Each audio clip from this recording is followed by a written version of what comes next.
Okay, so as I alluded to in the previous video, the focus of this unit is going to be on exponential functions. So what we're going to do today is look at an example to kind of lead us into some of the important content for this unit. So let's look at this introductory problem. Alfredo's Aunt Fern gave him $1,000 for his birthday present and offered two options for investing his money. Option one, let her hold the money and she would send him a check for 7% interest every month. Option two, Aunt Fern would save the $1,000 towards Alfredo's trip to Italy and give him 7% interest each month on the $1,000 and the interest he already earned. So let's take a look at each of these situations and see what happens, see what would be a better option for Alfredo. All right, option one. So clearly, with option one, what's happening is that he is getting $70 interest every single month. He's getting the same amount of money added to his account every single month. So here the interest would be $70 again. And then if we add that to the previous balance of $1,210, that brings us up to a balance of $1,280. He then gets $70 from his aunt for the fourth month, which would be added on to his previous balance of $1,280 to give him $1,350. And again, the amount of interest that he earned that month was $70. If we look at option two, the first month he started off with 1,000. Then he got the $70 interest from his aunt, which gave him $1,070. Now, the difference in this case is she is taking the previous amount and multiplying that times the amount of interest that he is earning, which in this case gives him $74.90 of interest versus the $70 interest that he earned in the previous month. So now he's up to a total of $1,144.90. She does the same thing the next month. So she takes his previous balance, multiplies it by the interest rate, and then he gets an additional $80.14 in interest this month rather, which brings him up to a total of $1,225.04. So let's calculate the amount of interest he would get this month. We'll take the amount that's in his account, multiply it by the interest rate. And by my calculations, I got 85.75, which when added to the previous balance is $1,310.79. And then again, if he keeps his money with his aunt, she's going to take that balance, multiply it by the interest rate, which will give us $91, or give him rather $91.76 interest. Added on to the previous balance is $1,402.55. And then again, if we want to find out how much he's going to have in the account or how much interest he's going to get for this month, we're going to take the previous balance and multiply that by 0.07, and that's going to give us $98.18. So if we look at these two options, clearly option two is giving Alfredo more money, which makes sense because in option one, he only gets $70 each month. He's getting the exact same amount every single month. Where with option two, he's getting interest on the interest that he's earned and also the principal amount that he invested, okay, which is a great option. So let's see if we can recognize any patterns in this data using the information that we learned last time. So if we look at our input values are months in this case, so time. Our input values are increasing at a constant rate. They're increasing by 1 every single time. And if we look at our outputs, the amount of money that he has in his account, they're increasing by $70. So the first difference is constant. That means that option one is a linear pattern. And the option number one is an example of an account that's earning something called simple interest. And we'll talk specifically about what simple interest is a little bit later on in this video. If we look at option 2, we're using the exact same inputs, so the months, and they're increasing at a constant rate.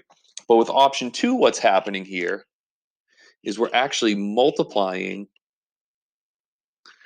by a constant here. Now, the 1, let me just kind of break this down for you. The 1 represents 100% of the previous balance. So if you took 1,000 and you multiplied it by 1, you'd get 1,000. The 0.7 represents the 0.07 or the 7% interest rate. So that's also taking 1,000, multiplying it by 0.07. That's where we're getting the $1,070 in the next for the next output value. This is the pattern that holds true. Now, this is going to be off by a little bit because I rounded my answers, but it's going to be roughly true if you were to go through and calculate this the whole way. All right. So what's happening here is that to generate the next output from the previous output, we're going to have to multiply the previous output by 1.07. So this is actually an exponential function that models this data. And this is called, this account that Aunt Fern is offering Alfredo is actually called a compound interest account. And like I said, we're going to talk about what that is in just a little bit. All right. So let's just kind of go down here and take a look at these notes. I just want to kind of fill this in down here. Okay, and I did this in advance because it's a lot of writing. And you can pause the video and jot this down, or you can go to Google Classroom. I put my completed notes up on Google Classroom as well. So if you look, really what we're comparing here is linear growth or decay versus exponential growth or decay. So as we talked about in the previous video, linear growth or decay, as the input values increase by a constant amount is either going to be added to or subtracted from each output, which really means that the first difference will be constant.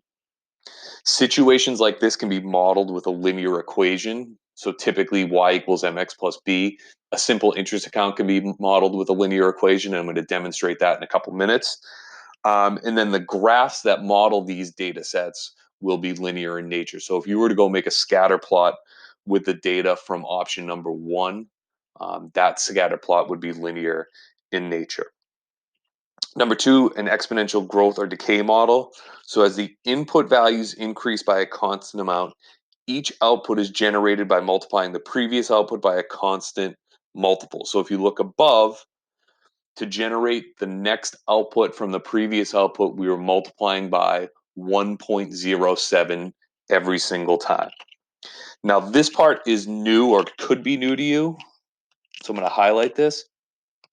So this is the model that we'll be using to represent or to model exponential functions. And you're going to see that the models that we're going to use are going to start out looking a little bit different, but when you simplify them, they'll look just like this: y equals a times b raised to the x power. So in the situation like this, a is the initial amount, or it's the starting amount. A is the initial amount. And then b is going to be the growth or decay factor. So in this case, our initial amount was the amount of money that Alfredo started with, $1,000. The growth or the decay factor is 1.07. And to figure out how much money Alfredo would have after a certain time, because in this case, X, the input values represent time, Y, the output values represent the amount of money in his account after a specific amount of time. To figure out how much money he'd have in his account after any amount of time, you could just plug in, like, say, 10 to represent 10 months or 12 to represent 12 months, and you can find out how much money he'd have in his account after that amount of time. And again, we're going to go over examples that will demonstrate how to use these formulas and how to generate them as well.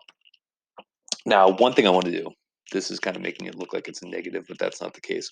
So I want to kind of just get rid of this right there. All right, so your models, your exponential models will be growth models if b is greater than 1. So if your growth factor is greater than 1, you're dealing with an exponential growth model. If b is somewhere between 0 and 1, then you're dealing with exponential decay. So you're thinking about numbers like 1/2 or 0.93 or 0.25. Okay, numbers like that, when b is that value, your growth, or excuse me, that will be your decay factor, then you're going to be dealing with exponential decay. And like I said, we're going to look at specific examples that demonstrate what that's going to look like in the next video. One last thing, graphs will follow an exponential curve. So if you think back to the first video, they're going to kind of look like what you saw in table 3. And again, we'll go through and I'll show you, I'm actually going to show you an exponential decay model in one of the following videos when we go through and do some examples. All right, so again, this is kind of just like a broad overview of what we're going to be looking at. In the next video, what we're going to do is we're going to look at specific function specific scenarios that model exponential growth decay. We'll also talk a little bit about simple interest as well. All right, but our main focus is going to be on the exponential models. Hope this helped. If you have any questions or concerns, feel free to email me or message me through Google Classroom. And we will see you in the next video.